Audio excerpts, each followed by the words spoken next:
हैरानी की बात तो ये है कि उसने मुझसे बात भी नहीं की। हैरानी की बात तो ये है कि इसने मेरे पैगाम का जवाब तक नहीं दिया। हैरानी की बात तो ये है कि इसने मेरी मदद तक नहीं की। हैरानी की बात तो ये है कि वो मेरी मदद तक नहीं करता। हैरानी की बात तो ये है कि वो मेरा पैगाम तक नहीं पढ़ता। हैरानी की बात तो ये है कि इसने मेरी सालगिरह पर मुझे मुबारकबाद तक नहीं दी। अस्सलाम वालेकुम। जैसे कि सेंटेंसेस को देखकर आपको आइडिया हो गया होगा कि आज हम इन जुमलों को इंग्लिश में बोलना सीखेंगे कि अगर हमारे पास इस तरह के सेंटेंसेस आ जाएं तो हम किस तरह बोलेंगे। ठीक है कि हैरानी की बात तो ये है कि उसने मुझसे बात भी नहीं की, मतलब आपको उससे उम्मीद नहीं थी कि वो आपसे बात नहीं करेगा। तो जब आपसे बात नहीं करेगा तो आपको हैरानगी होती है, परेशानी होती है। तो इस तरह के सेंटेंसेस को आप किस तरह से ट्रांसलेट करेंगे। तो चलिए स्टार्ट करते हैं। तो हैरान होने को हम बोलते हैं सरप्राइज। ठीक है, तो जब हैरानी की बात तो ये है, इसकी बात करेंगे तो उसके लिए हम ट्रांसलेशन करते हैं द सरप्राइजिंग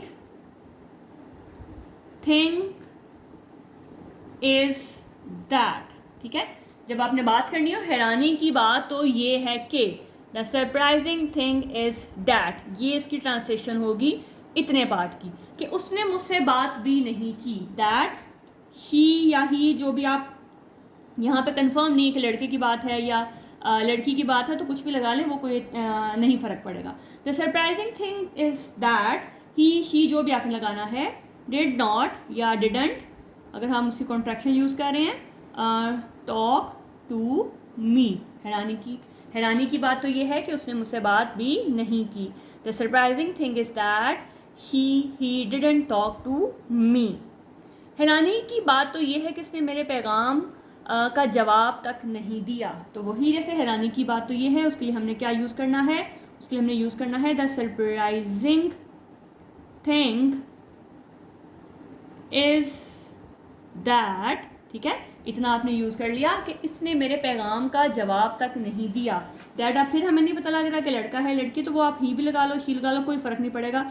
मैं आपके आसानी के लिए दोनों यूज़ कर रही हूँ, जो भी आपको फिट लगे वो आप लगा सकते हो। The surprising thing is that he didn't even reply to my message, कि उसने मेरे पैगाम का जवाब तक नहीं दिया। हैरानी की बात तो ये है कि इसने मेरी मदद तक नहीं की, मतलब वो आप उससे उम्मीद कर रहे थे कि वो आपकी मदद करता, लेकिन जब उसने आपकी मदद नहीं की तो आपको उस बात से बहुत हैरानी हुई, आपको उस चीज़ की उम्मीद नहीं थी। तो आप कैसे बोलोगे, द सरप्राइजिंग थिंग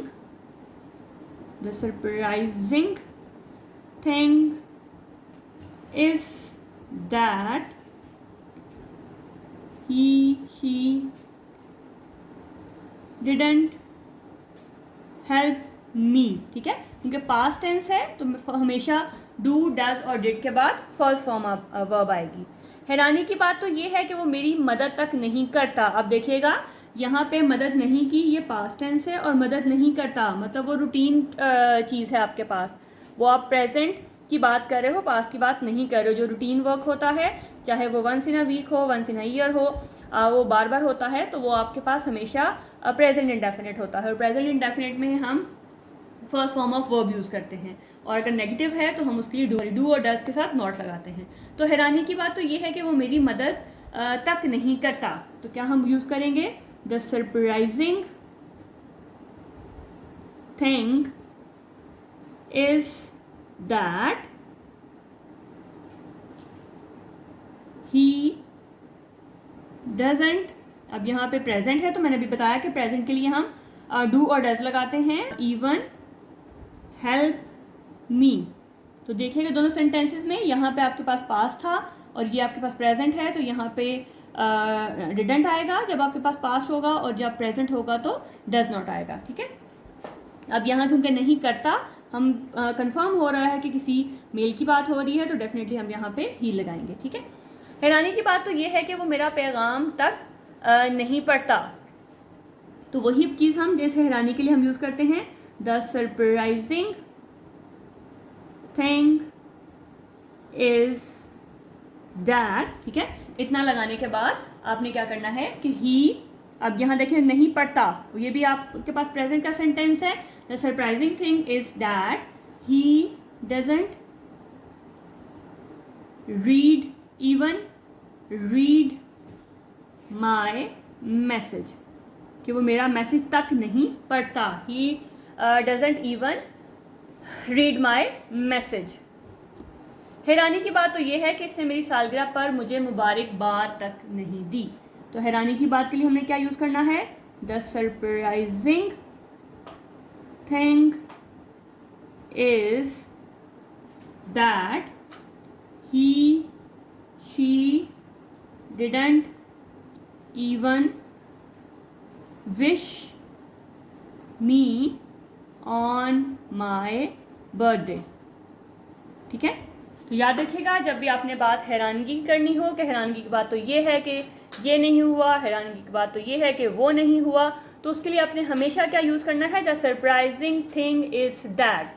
अब वो आपके टेंस पे डिपेंड करता है कि आप प्रेजेंट की बात कर रहे हो या पास्ट की बात कर रहे हो।